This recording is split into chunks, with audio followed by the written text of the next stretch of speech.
औज़ुबिल्लाहि मिनश्शैतानिर्रजीम बिस्मिल्लाहिर्रहमानिर्रहीम। उम्मीद है आप सब लोग खैरियत से होंगे। हमारा जो लेक्चर है industrial pharmacy and quality control, जिसमें हमने कल स्टार्ट किया था chapter number 4 which is filling, packaging and packaging material used for pharmaceutical products, के फार्मास्यूटिकल प्रोडक्ट्स को पैक करना और उसको पैक करने के लिए जो हम मटेरियल यूज़ करते हैं जिससे वो पैकिंग मटेरियल बनाया जाता है, उसके बारे में हमने स्टडी स्टार्ट की थी। कल के लेक्चर का थोड़ा सा ओवरव्यू लें अगर, तो उसमें हमने पैकेजिंग को डिफ़ाइन किया। डिफ़ाइन करने के बाद उसके कंपोनेंट्स को स्टडी किया कि उसके कितने कंपोनेंट्स होते हैं। देन उसके बाद हमने देखी कि कैसी रिक्वायरमेंट होनी चाहिए, मतलब एक पैकेजिंग मटेरियल के लिए किस किस तरह की रिक्वायरमेंट्स को पूरी करना लाजमी है। देन हमने देखा कि उसके फंक्शंस क्या हो सकते हैं, कौन कौन से फंक्शंस वो परफॉर्म करता है, मतलब हम क्यों किसी भी फार्मास्यूटिकल प्रोडक्ट को पैक करते हैं। उसके बाद हमने कुछ फैक्टर्स को स्टडी किया था जो कि हमारी इस पैकेजिंग मटेरियल की चॉइस को अफेक्ट कर सकते हैं, मतलब ऐसे फैक्टर्स जो हमारे पैकेजिंग मटेरियल की चॉइस को अफेक्ट करेंगे, उन पर असरअंदाज होंगे। तो हमने उन फैक्टर्स को केयरफुली कंसीडर करना है, उनको देखना है, उनको रिजॉल्व करना है। आज हम अपना लेक्चर स्टार्ट करेंगे प्रॉपर्टीज़ ऑफ पैकेजिंग मटेरियल, कि पैकेजिंग मटेरियल की क्या प्रॉपर्टीज़ होनी चाहिए, उसकी क्या खसूसियात होनी चाहिए, उसको फिज़िकली कैसा होना चाहिए, उसको केमिकली कैसा होना चाहिए, उसे मैकेनिकली कैसा होना चाहिए, उसको बायोलॉजिकली कैसा होना चाहिए। क्लियर हो गया? जब भी हम कोई प्रॉपर्टीज़ स्टडी करते हैं, किसी भी चीज़ की खसूसियात देखते हैं, हम उसको ज़ाहिरी तौर पर देखते हैं कि उसकी ज़ाहिरी बनावट कैसी है, मतलब वो फिज़िकली दिखने में कैसी है। केमिकली वो किस चीज़ से बनी हुई है, ऐसा कौन सा मटेरियल है जो उसके अंदर मौजूद है। मैकेनिकली कि जब हम उस पर कोई फोर्स अप्लाई कर रहे हैं वो ब्रेक ना हो, डैमेज ना हो, हमारी प्रोडक्ट को नुकसान ना पहुंचाए। और बायोलॉजिकली देखेंगे कि हमारी इन्वायरमेंट या हमारी प्रोडक्ट किसी भी तरह से डैमेज ना हो। और एक चीज़ याद रखनी है, ये जितनी भी हम प्रॉपर्टी स्टडी कर रहे हैं ये हमारे कंटेनर की होंगी या क्लोजर की होंगी। समझ आ रही है बात? हमारे कंटेनर की या हमारे क्लोजर की, जिसके अंदर हमने उस फार्मास्यूटिकल प्रोडक्ट को डालना है, डालकर रखना है, पैक करना है। फॉर एग्जांपल सिरप है, एम्बर कलर की एक ग्लास की बॉटल है। अब उसका पैकेजिंग मटेरियल क्या है? ग्लास। तो हम ग्लास की प्रॉपर्टीज़ को स्टडी करेंगे। समझ आ रही है बात? ग्लास की प्रॉपर्टीज़ को हम स्टडी करेंगे। तो अब डिटेल स्टार्ट करते हैं हम फिजिकल प्रॉपर्टीज़। फिजिकल प्रॉपर्टीज़ में सबसे पहला पॉइंट हम डिस्कस करेंगे, it should B impervious. Impervious मतलब ये अलाउ ना करे कि कोई चीज़ इनसाइड अंदर आए या कोई आउटसाइड जाए, मतलब not allowing anything to pass through. कोई भी मटेरियल जो इसके अंदर डाला गया है, फॉर एग्जांपल अगर एक एम्बर कलर ग्लास बॉटल है तो उसमें से कोई मटेरियल प्रोडक्ट का कोई एक्टिव ना तो अंदर आए ना अंदर से बाहर जाए, मतलब ना इन्वायरमेंट से प्रोडक्ट में आए ना ही प्रोडक्ट से इन्वायरमेंट में जाए। Impervious, not allowing anything to pass through it, neither inside nor outside. पहला point. Then it should be light resistant. Light resistant होना चाहिए। बहुत सारी हमारी मेडिकेशंस होती हैं जिनको लाइट से बचा कर रखना पड़ता है, सूरज की रोशनी से, यूवी रेडिएशन से बचाना पड़ता है। उसके लिए हम कलर्ड में यूज़ करते हैं मटेरियल, और मोस्टली अगर ग्लास के लिए लें तो हम एम्बर कलर लेते हैं, लाइट एम्बर, डार्क एम्बर, इस तरह से। Then it should be capable of a clear labelling. जो मटेरियल है वो ऐसा हो कि जब उस पर कुछ पेस्ट करें, कोई लेबल लगाएं, तो वो फ़ौरन से उतर ना जाए, फ़ौरन से रिमूव ना हो जाए। कैपेबल ऑफ क्लियर लेबलिंग, उसके ऊपर क्लियर लेबलिंग हो सके। हीट रेजिस्टेंट होना चाहिए ऑब्वियसली, ऐसा नहीं हो कि थोड़ा सा टेम्परेचर ज़्यादा हुआ है तो उसकी पैकिंग ख़राब हो गई। It should B non absorptive.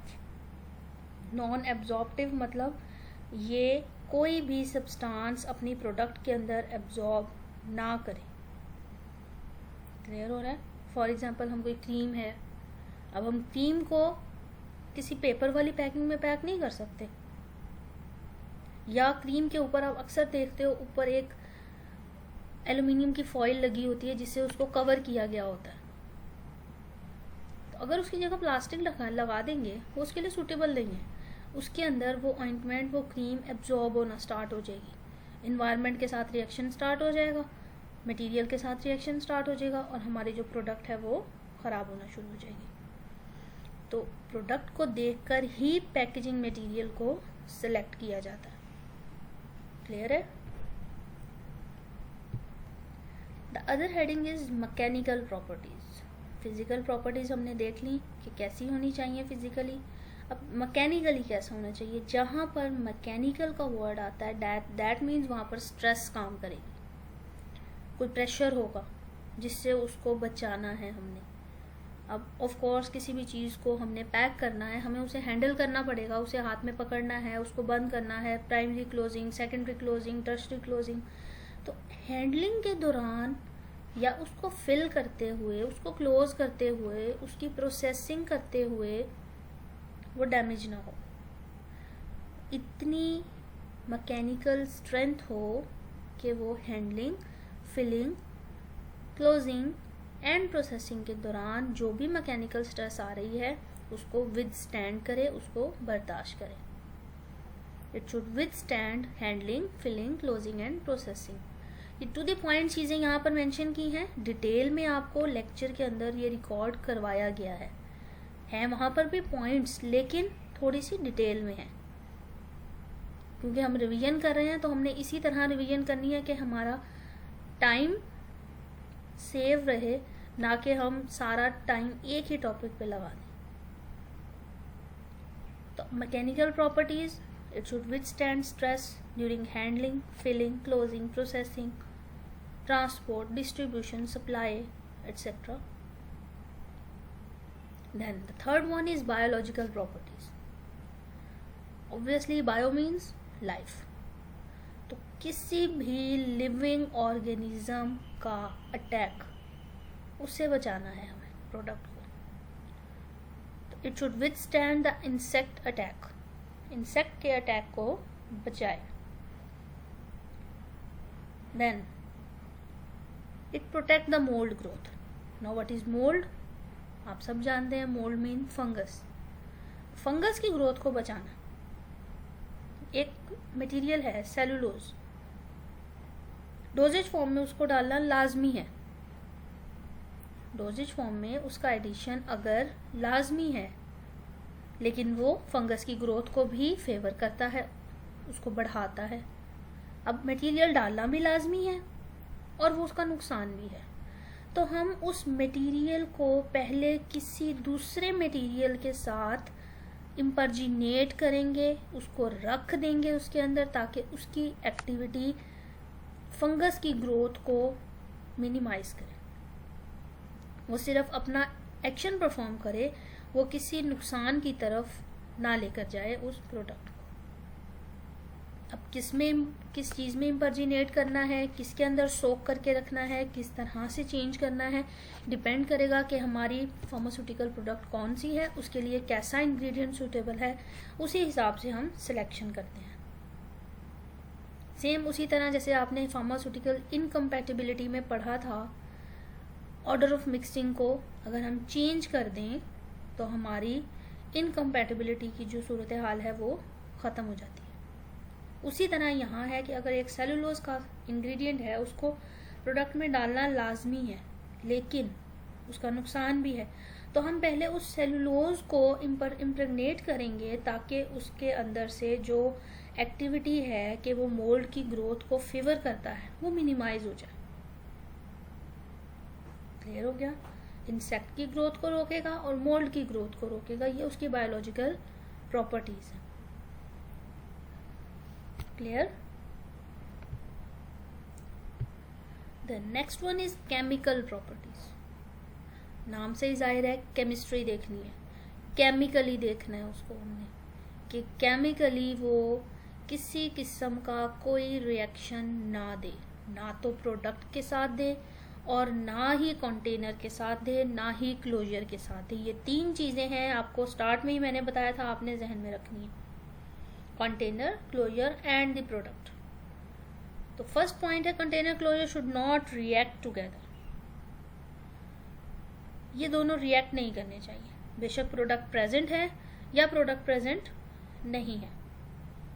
Container and closure should not react together either in the presence of product or in the absence of product।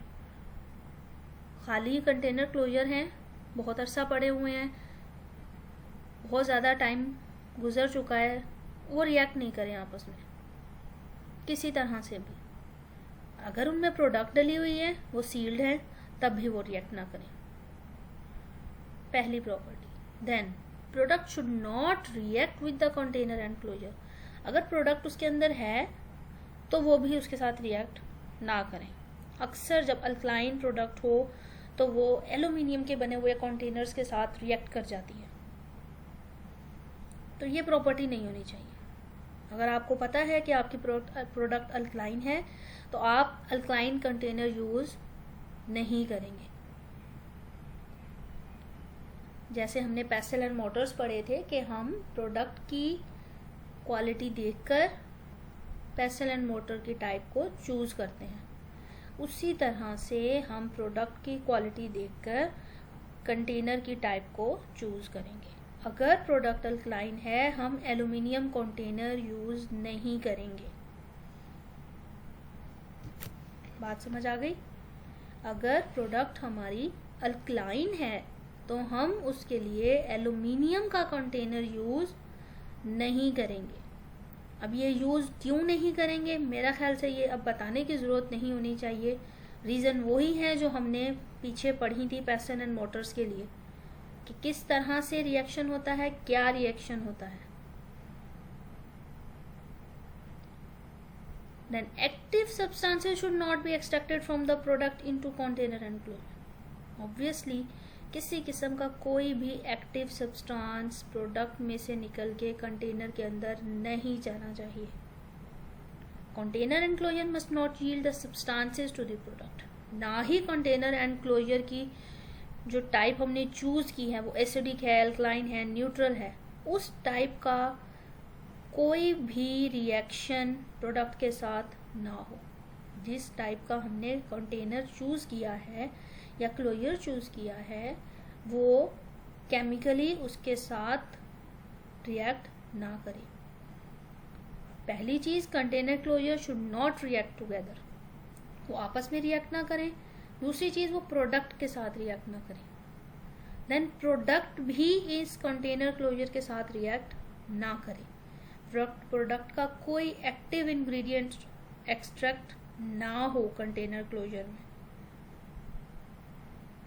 Clear? और container and closure must not yield substances into the product.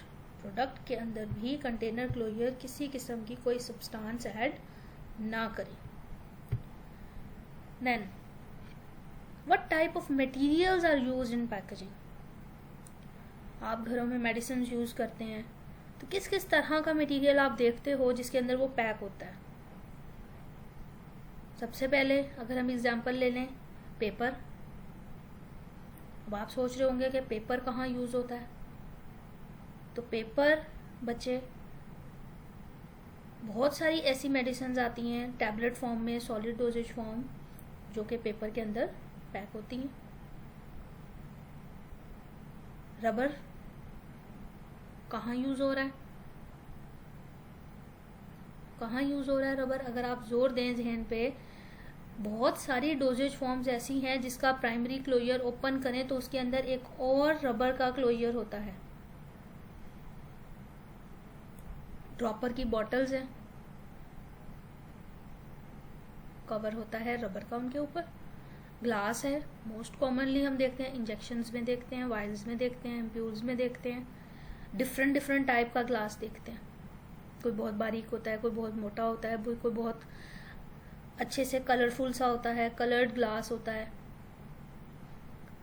Plastic, eye drops, ear drops, कुछ syrup, suspensions. Metal, बहुत सारी चीज़ें metals वाले container में होती हैं, like tubes, ointments, creams. इस तरह प्लास्टिक के लिए भी बहुत सारी ऐसी हैं हमारी मेडिकेशंस, क्रीम फॉर्म में, ऑइंटमेंट फॉर्म में, जो प्लास्टिक के कंटेनर में होती हैं। डिपेंड करता है हमारी प्रोडक्ट कैसी है। अगर प्रोडक्ट जैसे पीछे हमने डिस्कस किया अल्कलाइन है, हम कभी भी उसके लिए मेटल का कंटेनर चूज नहीं करेंगे, हम उसके लिए प्लास्टिक का कंटेनर चूज करेंगे, क्योंकि वो अल्कलाइन है, वो रिएक्ट कर जाएगी प्रोडक्ट के साथ, हमारे कंटेनर क्लोजर के साथ, जो कि उसके लिए फेवरेबल नहीं है। डायग्राम में अगर आप देखें तो यहाँ पैकेजिंग की कुछ टाइप्स दिखाई हैं। प्राइमरी पैकेजिंग, आप मार्केट जाते हैं, कोई एक पत्ता उठाकर ले आते हैं, पैनाडोल का फॉर एग्जांपल ले आई हैं, प्राइमरी पैकिंग में मिल रहा है आपको। फिर उसके बाद अगर एक पैकेट ले आते हैं जिसके अंदर 3 से 4 पत्ते उस तरह के मौजूद हैं, सेकेंडरी पैकिंग हो जाएगी। फिर एक बॉक्स ले आते हैं, उसके अंदर बहुत सारी मेडिसिन डाल देते हैं, ऑर्गेनाइज करके उसको रखते हैं, स्पेस को बचा सेव करके रखते हैं, टर्शरी पैकिंग हो जाएगी हमारी। मटेरियल देखें, सब में डिफरेंट है। किसी में प्लास्टिक के साथ एल्यूमिनियम फॉइल्स भी यूज हो रही हैं प्राइमरी पैकिंग में, कुछ के अंदर पेपर यूज हो रहा है, साथ में प्लास्टिक भी यूज हो रहा है, कुछ के अंदर जस्ट प्लास्टिक या जस्ट पेपर यूज हो रहा है। तो हर तरह से प्रॉपर्टी चेंज होती जाएगी मटेरियल की। Now first one is paper. Paper सबको पता है किससे बनता है, cellulose, cellulose fibre, cellulose fibre. It is used for better display area. अब एक पेपर है, बहुत अच्छी तरह से हम उस पर डिस्प्ले कर सकते हैं, उस पर स्टैम्प भी कर सकते हैं, उसके हम पेस्ट भी कर सकते हैं, उसका डिस्प्ले एरिया लिमिटेड नहीं होगा, हम उसको इंक्रीज भी कर सकते हैं, डिक्रीज भी कर सकते हैं, उसके ऊपर हम कंपैरिजन बड़ी आसानी से कर सकते हैं। क्यों? क्योंकि जो चीज़ हम उसके ऊपर लगा रहे हैं, जो चीज़ लिख रहे हैं, बड़ी अच्छी क्लियर होगी, हम उससे कंपैरिजन बड़ी अच्छी तरह कर लेंगे। नंबर 1, डिस्प्ले एरिया अच्छा होगा, डिस्प्ले एरिया बड़ा होगा, इंक्रीज्ड होगा।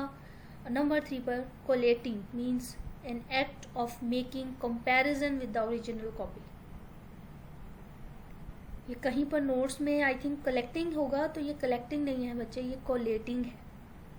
Means an act of making comparison with the original copy.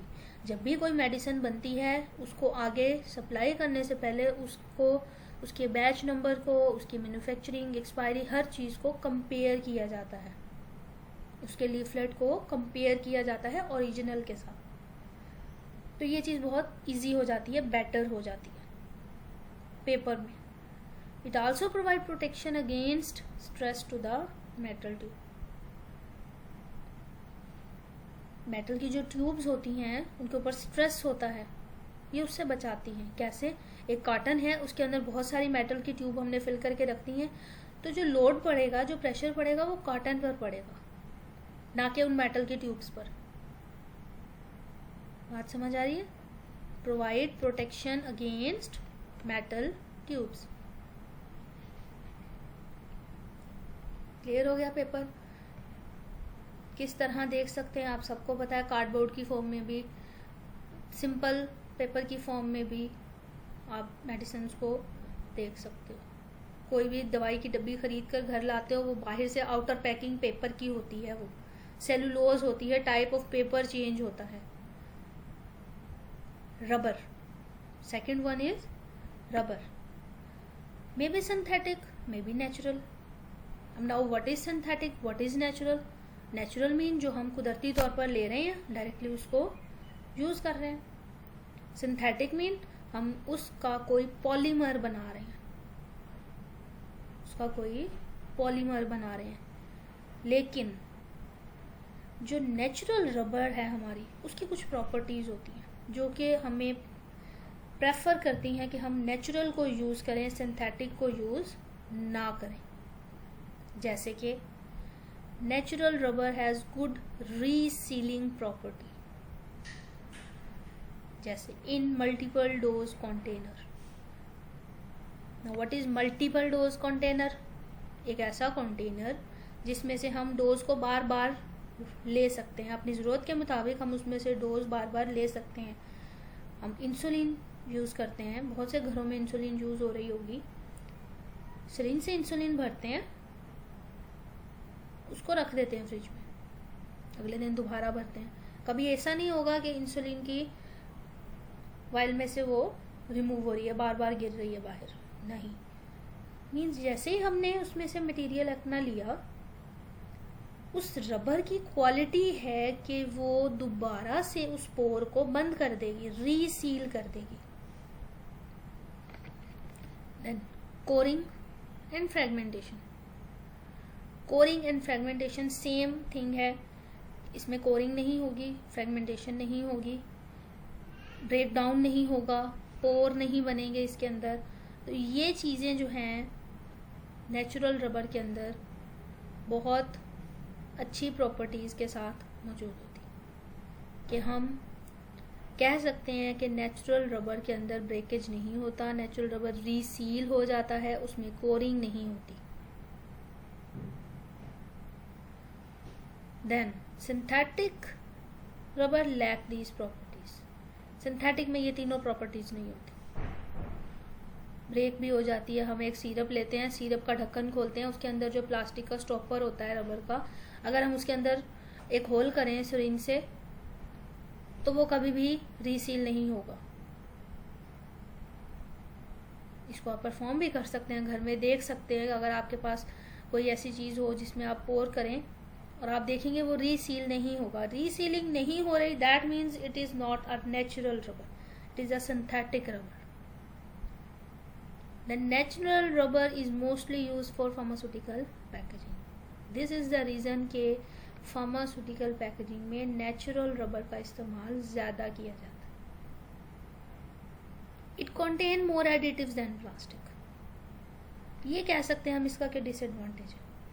इसके अंदर एडिटिव बहुत ज़्यादा होते हैं, कलरेंट्स डाले जाते हैं. क्यों?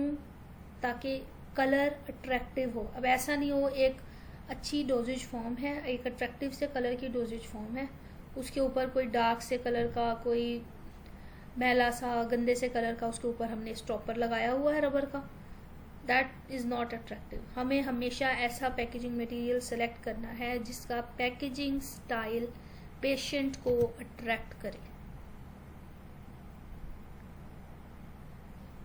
ऐसा मटेरियल जो पेशेंट को अट्रैक्ट करे. Then in meter dose inhaler, MDI, yeah, different type of aerosols, a rubber gasket are being used. Rubber gasket. MDI meter dose inhaler, aerosols आप सबने पढ़े हुए हैं, उसी की टाइप में आ जाता है MDI. तो उसके अंदर रबर का गैस्केट यूज होता है. अब क्या है ये रबर का गैस्केट, जो पहले भी नाम शायद आपने सुना हो या नहीं सुना. ये डायग्राम में आप बड़ा क्लियर देख सकते हैं. वॉल्व की असेंबली है. जैसे हम घर में अगर परफ्यूम या कुछ यूज़ कर रहे हैं, या इनहेलर आप लोग यूज़ कर रहे हैं अगर, तो उस इनहेलर को जब आप प्रेस करते हैं तो वो जो पूरी असेंबली होती है, प्रेस डाउन करने तक खुद ब खुद वो प्रेस अप हो जाता है. उस पूरी असेंबली को हम कहते हैं वॉल्व असेंबली. ये डायग्राम में आप देख सकते हैं. इसमें राइट साइड पर जो डायग्राम है वो कंप्लीट डायग्राम है, फिटेड. इसमें आप देख सकते हैं ऑरिफिस है, एक इंसर्ट है जिसके अंदर होल है, देन एक्चुएटर है, देन स्टेम है, देन गैस्केट है. जो ब्लैक कलर का आपको एक नज़र आ रहा है, that is gasket. Valve cup है, स्प्रिंग कप है, स्प्रिंग है, वॉल्व हाउसिंग है एंड डिप ट्यूब है। इसी डायग्राम के लेफ्ट साइड पर आप देखें, इस गैस्केट को उन्होंने सेपरेट करके दिखाया है। ब्लैक कलर की एक राउंड सी ट्यूब है, ब्लैक कलर में एक राउंड सी ट्यूब है हमारे पास, दैट इज गैस्केट।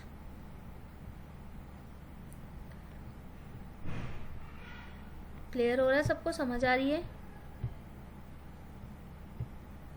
इसको गौर से आप लोग देखें। ये गैस्केट जो है हमारी,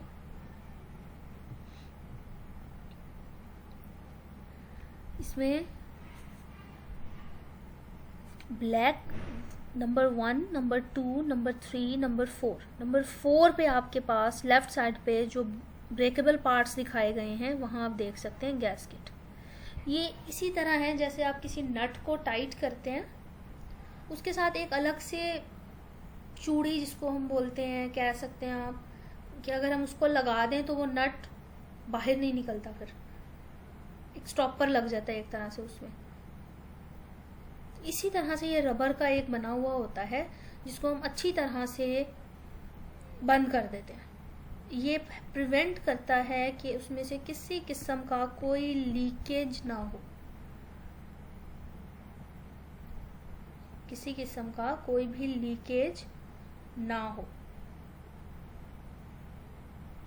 अक्सर जब घरों में ये जो टैप्स वगैरह होती हैं, उसको बंद करने से पहले उसमें रबर की एक क्लोजर लगा दी जाती है, फिर उसको बंद करते हैं ताकि उसमें से पानी ना रिसे ना, जैसे पानी रिसना बोलते हैं ना, कतरा कतरा रिसता रहता है, उसको रोकने के लिए हम उसके अंदर कोई रबर की या धागे से उसको अच्छी तरह से कवर करते हैं, फिर उसको टैप को क्लोज करते हैं। That is the gasket in aerosols. I hope clear हुआ होगा सबको। And this is last one, rubber stoppers, dropper bottles. यहाँ से आप लोग अंदाज़ा लगा सकते हैं कि कौन से नेचुरल हो सकते हैं, कौन से सिंथेटिक हो सकते हैं। इनमें से कौन से क्लोजर्स ऐसे हैं जिसके अंदर होल होगा अगर, तो उसमें से मटेरियल प्रोडक्ट हमारी लीक होगी। कौन से ऐसे हैं जो रीसील हो जाएंगे, प्रोडक्ट लीक नहीं होगी। क्लियर हो गया? नेक्स्ट कल इंशाल्लाह हम अपने नेक्स्ट लेक्चर में, कमिंग जो भी हमारा लेक्चर होगा उसमें डिस्कस करेंगे रिमेनिंग पोर्शन को, ग्लास को, प्लास्टिक को, मेटल को। तो एक बार आप लोग काइंडली इसको पढ़कर आइएगा और डेली बेसिस पर जो अगर किसी का कोई भी क्वेश्चन है तो आप लोग पूछ सकते हैं। Okay, thank you so much. अल्लाह हाफिज़।